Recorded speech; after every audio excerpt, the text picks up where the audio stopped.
Alright, here we go in the Ariel Atom 4.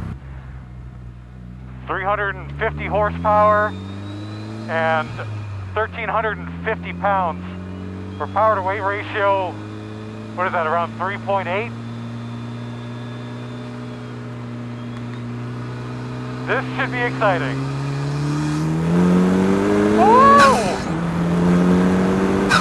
Oh man, this is mind-warpingly quick.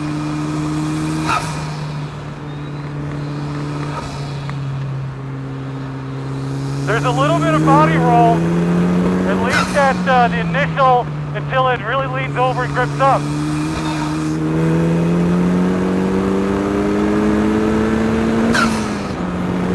It has ride springs that it has to push through before it gets into the main spring, which really helps the ride on the street. And you feel the initial roll as you turn into the turn as you're coming off the brake. This car, you can actually trail brake this car, unlike an Ariel 3 that was much more on edge, and if you didn't have the rear end weighted, then it would want to over-rotate on corner entry. And then when you went to the throttle, it was massive understeer. There's no understeer here. I won't say no understeer, but it's very little and predictable. The car's docile to drive in relation to this Atom 3. Don't get me wrong, you better have your wits about you if you're behind the wheel. You cannot let your guard down. But look at that slide. Very neutral over the crest here at Thunderbolt, or at Lightning here at NJMP.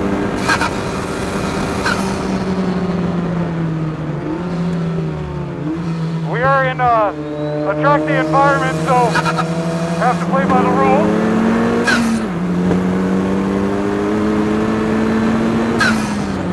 But what's coming into the light bulb here that, look, I could oversteer it, but that was with heavy trail braking, and I was able to manage that oversteer quite easily. Considering what an outright race car this is. I'm short shifting to stick to deal with some early tuning issues of this car, this particular car, but even over the crest, it's easy to manage. The original, the Atom 3, you had to drive a lot more like an 80s 911 because it felt like it had a big pendulum. But this is just small adjustments. You can actually set the nose on the way into the corner.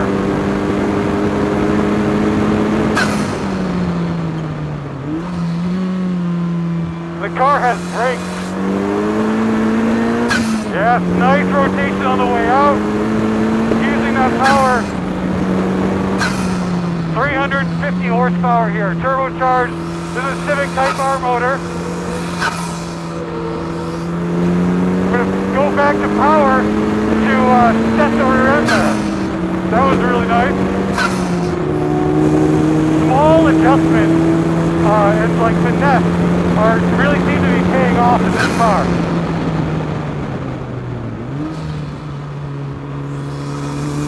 I'm not loving I tried to go over the turn 1 curve earlier, and didn't love it. Once it was nice and supple when it was on the ride spring, but when it pushed through the ride spring into the main spring and gained all that stiffness, it jostled the car a little bit, and it feels like it was a little bit quicker to run around the curve in turn 1, even though it's a little bit tighter radius, and just keep the car gripped up.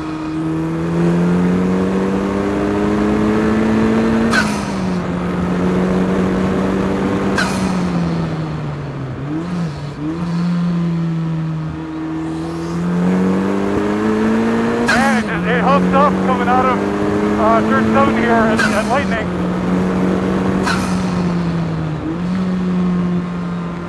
So here accelerator, getting up to the limit of the front. It's really neutral.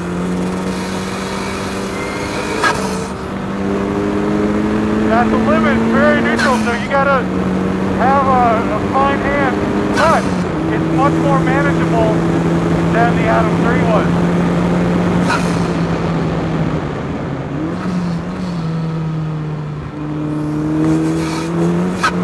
I saw that little bit of dust. I wanted to make sure I could see what was over the horizon.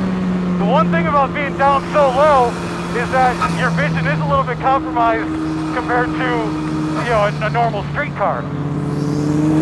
I noticed that on the street last night as I was driving, especially in the dark,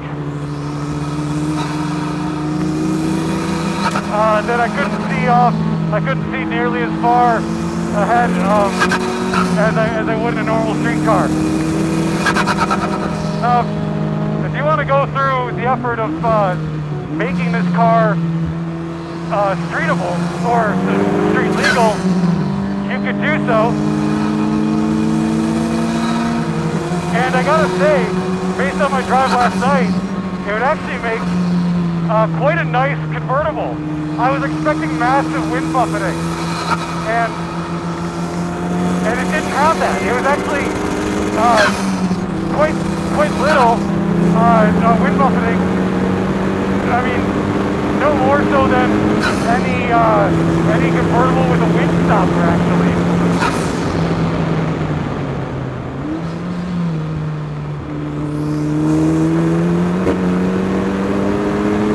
I'm going from 6th to 4th gear on the downshift for turn 1, which is, I'm having a little bit of trouble finding 4th gear.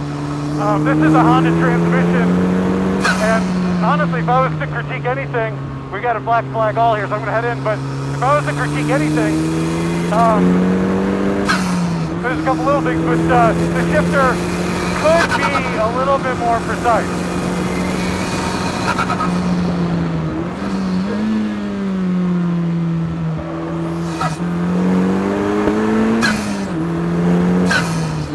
Man, it really grips up coming through 3 there.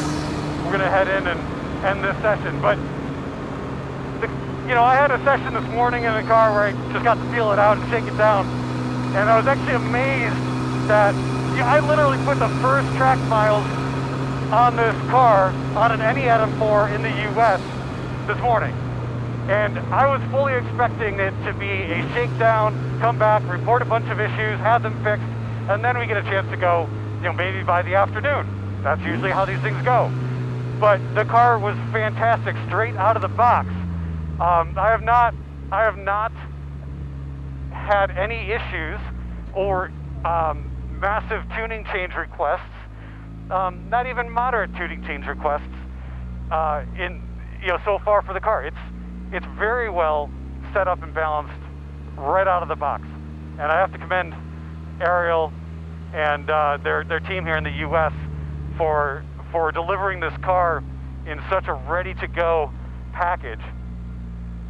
And it's such a more approachable car than the Atom 3. This is a serious track day weapon, and if you're looking for a getaway from your normal life, a pandemic life, or your electric car that you're driving on a day-to-day basis, this is going to do it for you. This is Anthony Magagnoli with Jalopnik. Over and out.